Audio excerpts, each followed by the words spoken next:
हर हर महादेव। तो कैसे हैं स्टूडेंट आप लोग? उम्मीद है आप सभी अच्छे हैं।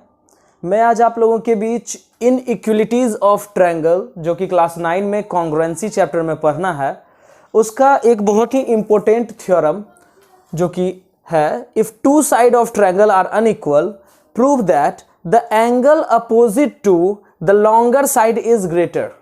मीन्स कहता है ये थ्योरम कि अगर किसी ट्रायंगल में, अगर मान लेते हैं कि कोई ट्रायंगल है ABC, ओके, तो ABC अगर कोई ट्रायंगल है तो जो साइड सबसे लॉन्गर होगा ना, लॉन्गर साइड के अपोजिट का एंगल ग्रेटर होगा, ऐसा हमें प्रूव करना है। ओके, तो चलिए देखते हैं इस थ्योरम को हम लोग कैसे प्रूव कर सकते हैं बहुत ही आसान भाषा में। सबसे पहले मान लेते हैं कि ABC एक ट्रायंगल दिया हुआ है और इसमें यहां पे लिख रहा हूं मैं कि given ABC is a triangle in which, मान लेते हैं कि चलिए AC जो है ना वो ग्रेटर साइड है, ठीक है।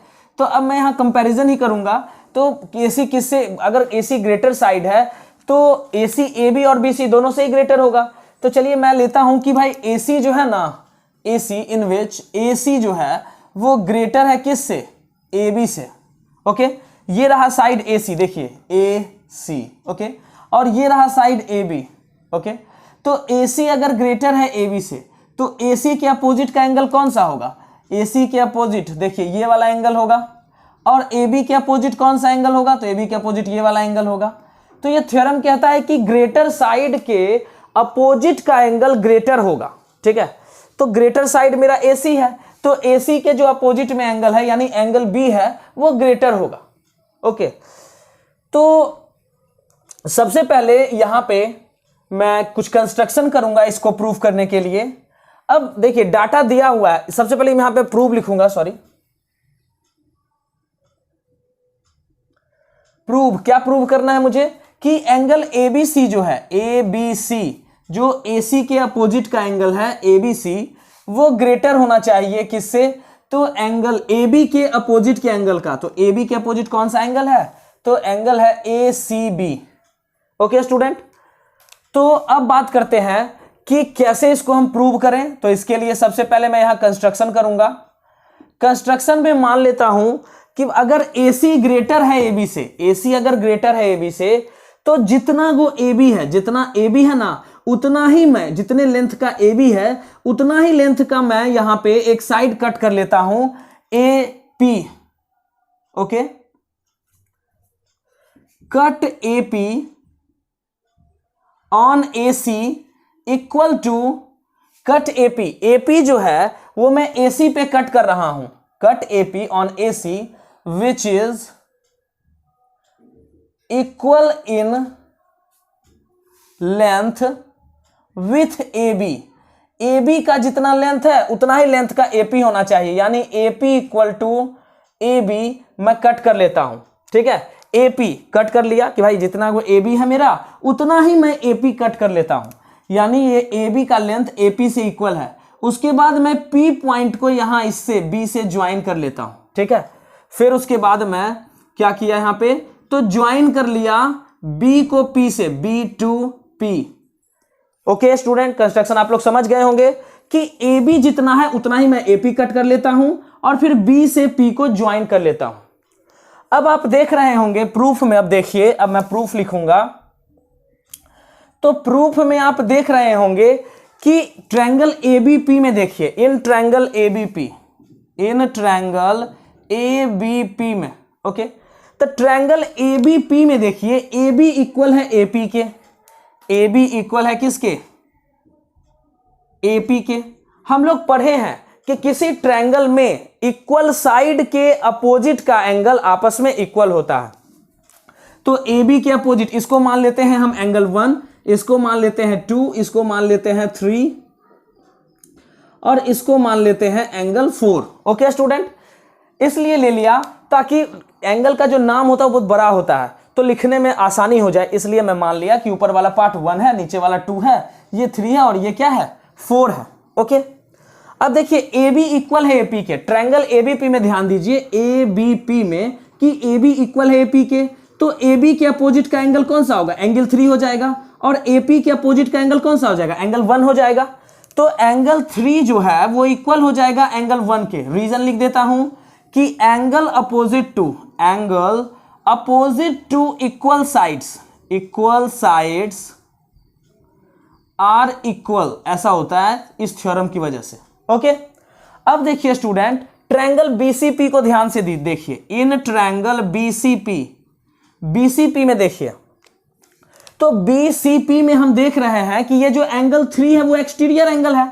एंगल 3 जो है वो क्या है, एक्सटीरियर एंगल है। किसका, तो बीपीसी का या बीसीपी का। अब हम लोग जानते हैं कि एक्सटीरियर एंगल जो होता है एंगल 3 वो इक्वल होता है, किसके इक्वल होता है, तो sum of two opposite interior angle के इक्वल होता है।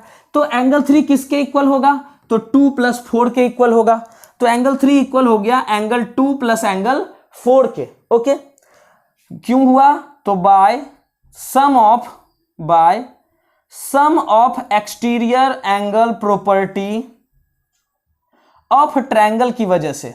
एक्सटीरियर एंगल का प्रॉपर्टी जो है सम का, उसकी वजह से हो गया कि एक्सटीरियर एंगल जो है वो इक्वल होता है opposite interior, two opposite interior angle के, by sum of exterior angle property of triangle. या फिर सीधा सम नहीं लिख के बाय मैं लिख सकता हूं डायरेक्ट कि by exterior angle property of triangle की वजह से, कि एक्सटीरियर एंगल इक्वल होता है sum of two opposite interior angle के।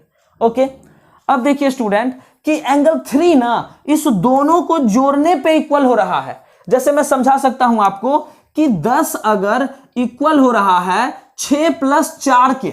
ओके स्टूडेंट, तो देखिए यहां पे कि अगर 10 इक्वल हो रहा है 6 + 4 के, मींस इस दोनों को जोड़ेंगे तभी वो 10 के इक्वल होगा। तो ये 10 जो है वो तो अकेला 6 से ग्रेटर ही होगा ना, अकेला 6 से ग्रेटर ही होगा। और ये 10 जो है वो अकेला 4 से भी ना ग्रेटर होगा। अगर ये 6 और 4 मिल जाएगा तभी 10 के इक्वल हो सकता है। यानी अकेला 6 या अकेला 4 दोनों ही छोटा होगा 10 से।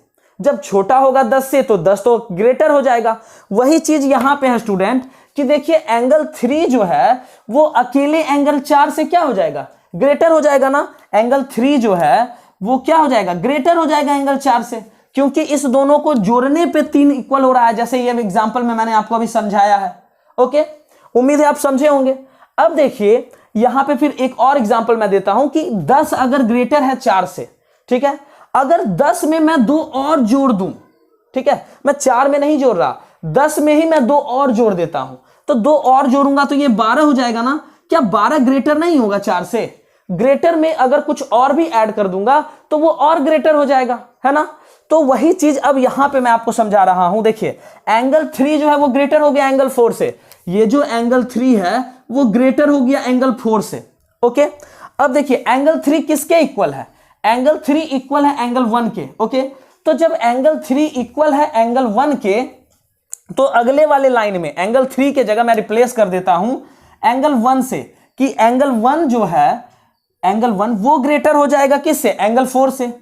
10 के जगह पे मैं 2 5 लिख सकता हूं। वैसे ही जैसे एंगल 3 इक्वल है एंगल 1 के, तो एंगल 3 को रिप्लेस कर देता हूं एंगल 1 से, तो एंगल 1 ग्रेटर हो गया एंगल 4 से। अब देखिए स्टूडेंट यहां पे ध्यान दीजिए, एंगल 1 जो है वो ग्रेटर है एंगल 4 से। ओके, अब एंगल 1 पहले से ही ग्रेटर है, इसमें अगर मैं एंगल 2 भी ऐड कर देता हूं तो वो तो ग्रेटर ही होगा 4 से। जैसे अभी मैंने आपको समझाया कि अगर 10 ग्रेटर है 4 से और 10 में 2 और ऐड कर दूं, 10 में 2 और ऐड कर दिया तो 12 भी तो ग्रेटर ही हो जाएगा ना 4 से। वैसे ही देखिए एंगल 1 में अब मैं ऐड कर देता हूं एंगल 2 भी, ठीक है, तो अब ये इधर क्या हो जाएगा, एंगल 1 + एंगल 2 हो जाएगा, और ये ग्रेटर हो जाएगा किससे, एंगल 4 से। ओके स्टूडेंट, तो अब देखिए कि एंगल 1 + 2 मिलके कौन सा एंगल बनेगा, एंगल एबीसी बनेगा, एंगल एबीसी, जो कि ग्रेटर हो जाएगा एंगल 4। एंगल 4 कौन सा एंगल है, एंगल एसीबी, तो यहां लिख देता हूं एंगल एसीबी। यही हमको प्रूव करना था ना कि ग्रेटर साइड यानी लॉन्गर साइड के अपोजिट का एंगल जो है वो ग्रेटर होता है। ठीक है, उम्मीद है आपको समझ में आया होगा। जहां बात समझ में नहीं आती है वहां वीडियो को रोकें, बैक करें, फिर से ध्यान से सुनें। उम्मीद है सबको समझ में आएगा। Thank you.